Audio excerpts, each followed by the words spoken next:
જય શ્રી કૃષ્ણ. સ્વાગત છે તમારું છાયની વાનગીઓમાં. આજે હું તમારા માટે લઈને આવી છું એકદમ મસ્ત ચટાકેદાર રેસ્ટોરન્ટ સ્ટાઇલ ભૂના આલુની સબ્જી. તો ચાલો બનાવવાની શરૂઆત કરીએ. તેને માટે પહેલાં આપણે દહીંમાં મસાલા કરવાના છે. તો આમાં મેં અડધો બાઉલ દહીં લીધું છે. એમાં 1 ચમચી મીઠું, અડધી ચમચી હળદર અને 1.5 ચમચી જેવું આપણે લાલ મરચું લઈશું. સાથે 1 ચમચી ધાણા જીરું અને 1 ચમચી જેવો ચણાનો લોટ લઈશું. હવે આ બધા મસાલાને આપણે સરખી રીતે મિક્સ કરી દઈશું.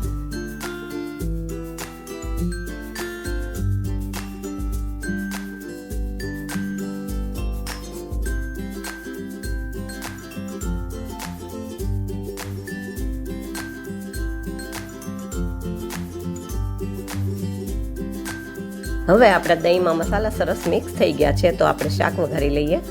તો શાક વઘારવા માટે એક પેનમાં મેં 2.5 પાવડા જેટલું તેલ લીધું છે. આમાં તેલ આપણે થોડું આગળ પડતું લેવાનું છે. તેલ ગરમ થાય એટલે એમાં 1 ચમચી જીરું નાખી દઈશું અને જીરુંને થોડું ફૂટવા દઈશું.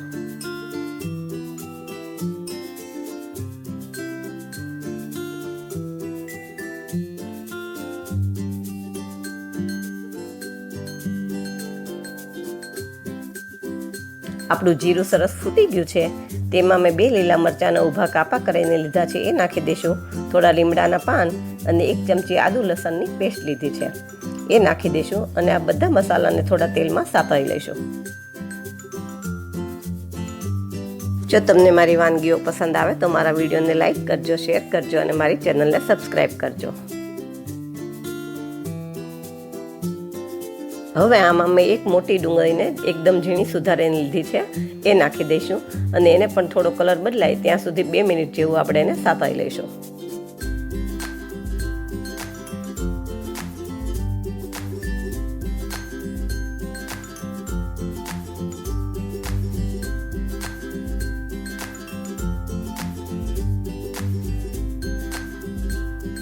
બે મિનિટ પછી ડુંગળી સતળાઈ ગઈ છે. તો હવે આમાં આપણે 2 તેજ પત્તા અને દહીંમાં મસાલો જે મિક્સ કરીને રાખ્યો હતો એ નાખી દઈશું અને એને સતત હલાવતા રહીશું. આ ટાઈમે આપણે ગેસ ધીમો કરી દેવાનો છે અથવા તો બંધ કરી દેવાનો છે, જેથી કરીને આપણું દહીં ફાટી ન જાય. પછી આપણે દહીંનું પાણી બળે અને તેલ છૂટું પડે ત્યાં સુધી એને સાતળી લેવાનું છે.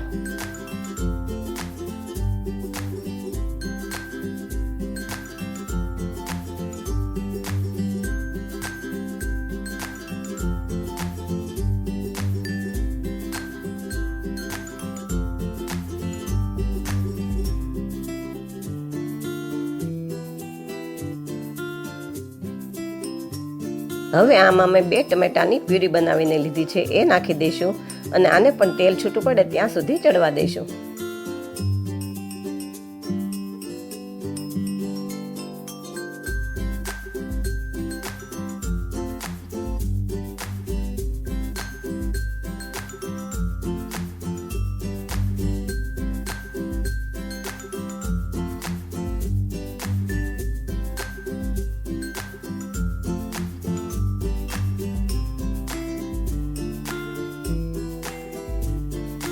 હવે આ બાજુ આપણા મસાલા ધીમા તાપે ચડે ત્યાં સુધી આપણે બીજી કઢાઈ લઈશું અને એની અંદર 1 પાવડું તેલ નાખી દઈશું.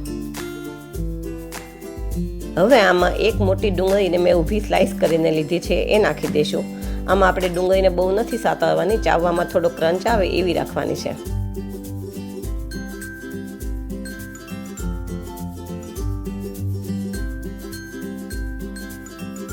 પછી આમાં મેં 1 કેપ્સિકમના ઊભા કાપા કરીને લીધા છે, એ નાખી દઈશું અને એને પણ થોડા સાતળી લઈશું.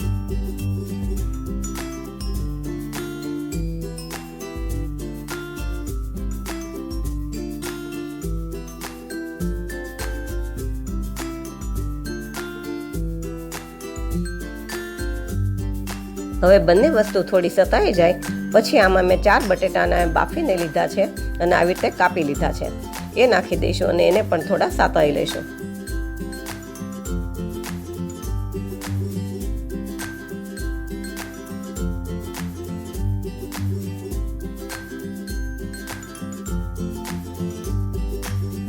હવે ત્રણેય વસ્તુ બરાબર સતળાઈ ગઈ છે, તો આપણે એને નીચે ઉતારી લઈશું અને પહેલા આપણે મસાલા જે ધીમા તાપે ચડવા રાખ્યા હતા એ જોઈ લઈએ. હવે આપણે મસાલામાં 1 ચમચી ગરમ મસાલો અને થોડી કસૂરી મેથી નાખી દઈશું અને આ બંનેને પણ મસાલા સાથે સાતળી લેશું.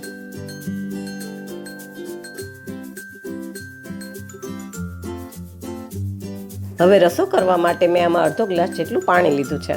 તમારે જે રીતનો રસો રાખવો હોય એ રીતનું તમારે આમાં પાણી એડ કરવાનું.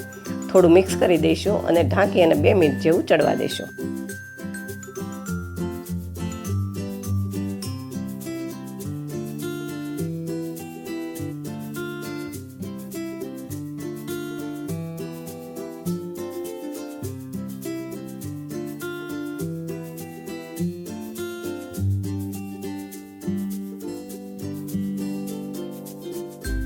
હવે આપણી ગ્રેવી બરાબર ઉકળી ગઈ છે, તેલ પણ સરસ છૂટું પડી ગયું છે. તો આપણે જે કેપ્સિકમ, ડુંગળી અને બટેટા જે સાતળીને રાખ્યા હતા એ બધા આમાં નાખી દઈશું. આ શાક જો તમે એકવાર બનાવશો ને તો ઢાબાનું શાક પણ ભૂલી જઈશો, એવું શાક બને છે. એકવાર ચોક્કસ બનાવજો.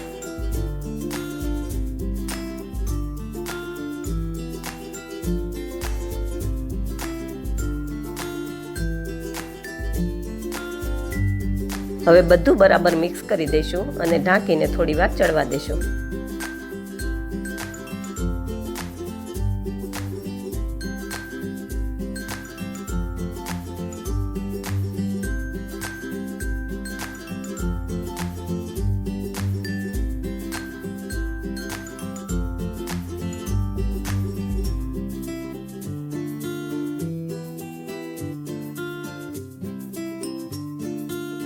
હવે આપણું શાક તૈયાર થઈ ગયું છે. તો એમાં છેલ્લે થોડી કોથમીર નાખી દઈશું. બધું મિક્સ કરી અને ગેસ બંધ કરી દઈશું. પછી આપણે શાકને સર્વ કરી દઈએ.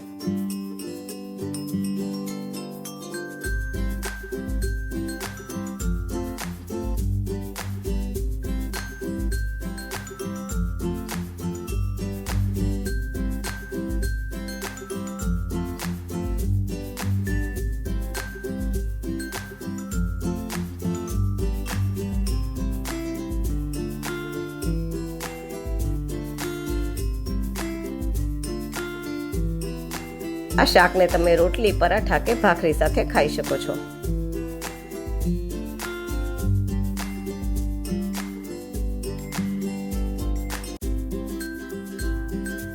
તૈયાર છે આપણું રેસ્ટોરન્ટ સ્ટાઇલ ભૂના આલુની સબ્જી. આવી જ નવી રેસીપી સાથે ફરી મળશું. Thank you.